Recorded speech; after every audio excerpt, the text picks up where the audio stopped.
United world रेसलिंगच्या level 1 कोर्ससाठी महाराष्ट्राकडून पैलवान विवेक भरत नायकल यांची निवड झाली असून आत्ममालिक संकुलासाठी ही अत्यंत अभिमानाची बाब आहे। 1952 नंतर महाराष्ट्र राज्य कुस्तीमध्ये ऑलिम्पिक पदकापासून दूर आहे।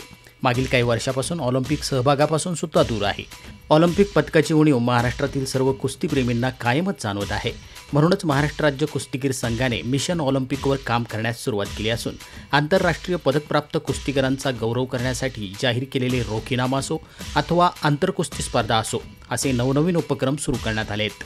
महाराष्ट्रातील जास्तीत जास्त कुस्ती मार्गदर्शक भारतीय संघाचे कोच म्हणून परदेशात जावे, तेथून आधुनिक कुस्तीचं ज्ञान प्राप्त करून आपल्या महाराष्ट्रातील कुस्तीगीरास द्यावे म्हणून महाराष्ट्र राज्य कुस्तीगीर संघ कायम प्रयत्नशील आहे। भारतीय कुस्ती संघासोबत कोच म्हणून काम करायचे असेल तर युनायटेड वर्ल्ड रेसलिंगचा लेव्हल 1चा कोर्स करणं बंधनकारक आहे। म्हणूनच यावेळी महाराष्ट्रातील जास्तीत जास्त NIS कुस्ती मार्गदर्शकांना लेव्हल 1च्या कोर्सला पाठवण्यासाठी महाराष्ट्र राज्य कुस्तीगीर संघाने सरचिटणीस पैलवान योगेश दोडके यांनी प्रयत्न केले व त्यांच्या प्रयत्नांना यश येऊन महाराष्ट्रातील 6 NIS कुस्ती कोच या लेव्हल 1साठी निवडले गेले। त्यामध्ये पैलवान विवेक भरत नायकल कोकमठाण आत्ममालिक कुस्ती केंद्र, पैलवान सागर मरकड पुणे, संदीप पाटील कोल्हापूर, दादा लवटे कोल्हापूर, देवकी राजपूत ठाणे, अश्विनी बोराडे नाशिक।